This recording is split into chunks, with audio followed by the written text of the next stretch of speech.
물가는 더 폭등이라. 엔화도 비상사태.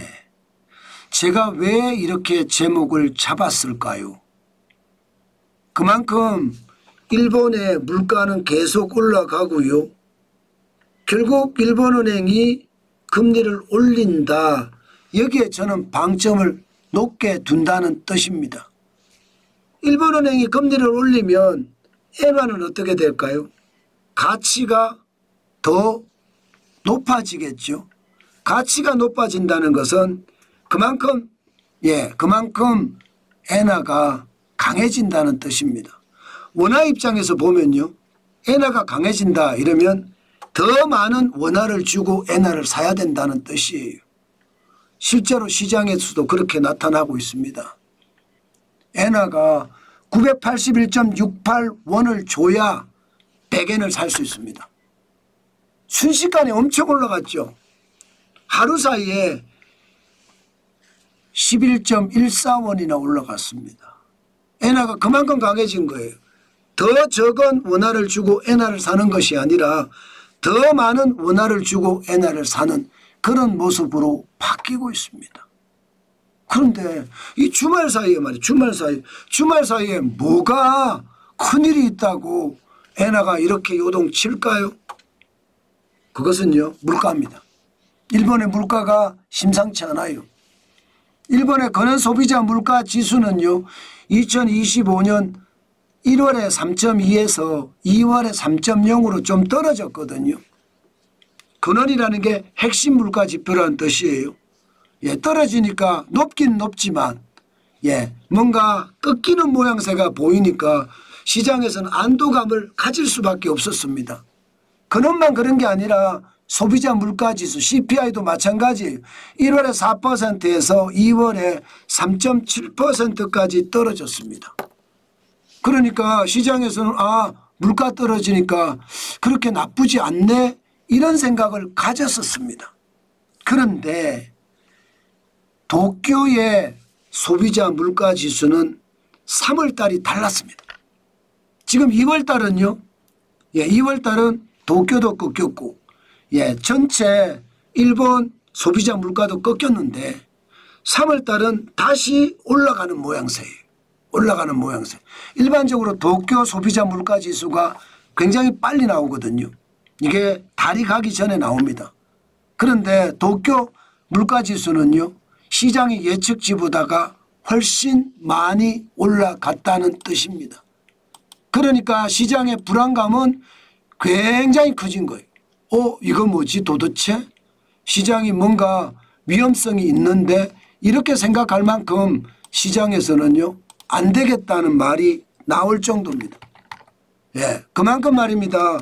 도쿄 물가지수가 이거 장난 아니다. 일반적으로 전년 대비해서 도쿄 소비자 물가지수 3월에는요. 이게 예상했던 것보다가 훨씬 많이 나왔습니다. 2월에 2.9였거든요. 3월에도 2.9입니다. 2.9. 그런데 놀라운 것은 이게 근원으로 가면 다릅니다. 근원이라는 게 핵심 물가지수라고 제가 말씀을 드렸죠. 근원 소비자 물가지수 도쿄를 가보면요. 이게 3월에는 심각한데 이런 생각을 들게 됩니다. 왜냐하면 시장에서는 2월에 2.2%였는데 3월에 2.4%로 올라갔거든요. 결국은 물가 못 잡았다예요. 이렇게 되면 일본 소비자 물가지수, 일본 전체 소비자 물가지수도 올라갈 수밖에 없을 거예요. 그중에서도 근원 소비자 물가지수가 올라간다고 하니 이게 당연히 말입니다. 금리를 올린다는 이야기가 나오는 거죠. 이렇게 되면 3월에도 금리를 올리겠다. 이런 게 시장의 대체적인 전망이에요. 3월에도 금리를 올리겠다. 지금 일본의 기준금리는 0.5%입니다. 그런데 3월 19일 날도 동결시켰거든요. 그런데 5월에는 지금 올릴 수밖에 없지 않나 이렇게 봅니다. 5월은 5월 20일이거든요. 그러니까 시장에서는 두렵고요. 심지어 시장에서는요. 5월 20일까지 안 기다릴 수도 있다. 4월에 올릴 수도 있다. 이런 얘기가 나올 정도입니다. 물가가 너무 많이 올라가니까요. 자, 이렇게 되면 여러분 일본이 기준금리를 계속 올린다는 이야기잖아요. 일본의 기준금리를 계속 올리면 아마 말입니다.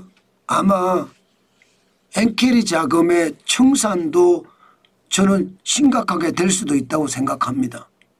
한국은행이 엔케리 자금의 청산 실제로 전체 규모를 봤더니 3조 3,771억 달러입니다. 네, 엔케리 자금이 뭐냐? 저가 금리가 적으니까 저금리 엔화를 빌려서 투자한 게 이게 엔케리 자금입니다. 쉽게 말하면 엔화를 빌려서 유럽에서도 주식에도 투자하고 부동산에도 투자하고 미국에서도 엔화 빌려서 미국 주식에도 투자하고 미국 부동산에도 투자하고 한국도 마찬가지겠죠. 일본에서 돈을 빌려서 한국 주식시장에도 투자하고 채권시장에도 투자하고 부동산 시장에도 투자했다 이렇게 봐야 되는데 그 규모가 4,946조나 됩니다. 저는 이게 금리가 올렸을 때 타격이 될 수밖에 없다고 봅니다. 그러면 여러분 그러면 엔화의 위험성은 더 커질 거예요. 지금 일본 거주자 해외 정권 투자액이 3조 999억 달러거든요. 글로벌 은행이 엔화를 대출한 것도 2,737억 달러고요. 비산업 엔화 선물도 35억 달러나 됩니다. 자, 이렇게 되면 결국 말입니다. 엔케리 자금의 청산까지 덮칠 수도 있다는 이야기잖아요. 그것은 시장의 위험성이 훨씬 클 수도 있습니다. 저는 그래서 시장을 지독하게 보고 여러분에게 말씀을 드리는데 상황은요. 일본이 금리를 인상하잖아요. 결국 말입니다. 더 많은 원화를 주고 엔화를 사야 될 수밖에 없는 그런 구조로 갈 수밖에 없다 이렇게 봅니다. 지금은 988.83원이라고 이야기하지만 결국 1,000원을 줘야지 100엔을 살 수 있는 그런 시기가 그렇게 멀리 있는 것 같지는 않다 그런 생각을 해봅니다. 여기에다가 엔케리 자금의 청산까지 오면 그만큼 엄청난 어떤 상황도 닥친다. 블랙먼데이가 따로 있는 게 아닙니다. 작년에 8월 쇼크를 겪었거든요. 작년 8월 5일 날 일본이 7월 말에 금리를 올리니까 8월 5일 날 주가가 와장창 부서진 거 기억나시죠? 그게 다시 올 수도 있다는 이야기입니다. 그 정도로 시장의 불안감은 크다. 그렇게 해석을 해도 지금은 무방하다 이렇게 생각합니다. 저는 엔화를 많이 가지고 있습니다. 저는 팔 생각이 없습니다. 계속해서 더 사면 더 샀지 팔지는 않을 겁니다. 돈이 많이 있었으면 많이 샀을 거예요. 그런데 많이 없었기 때문에 너무 많이는 아니지만 그래도 여전히 저는요 엔화는 1,000원 밑으로 내려갈 때는 안 팔겠다. 저는 그만큼 말입니다. 여유자금으로 했기 때문에 문제가 없는 거예요. 제가 여러분들에게 계속 말씀드리는 게 여유자금이 여유자금. 신경 안 써도 되는 자금. 그게 여러분들에게 중요한 자금이다. 그 말씀 오늘도 여러분에게 강조해서 드리겠습니다. 절대로 말입니다. 조바심 내서 투자하잖아요. 돈 못 법니다. 조바심 내지 말고 투자해놓고 잃어버릴 정도가 돼야 돼요. 그래야 그 여유자금이 돈을 불려줍니다. 그게 굉장히 중요한 요소다. 오늘도 또 말씀을 드립니다.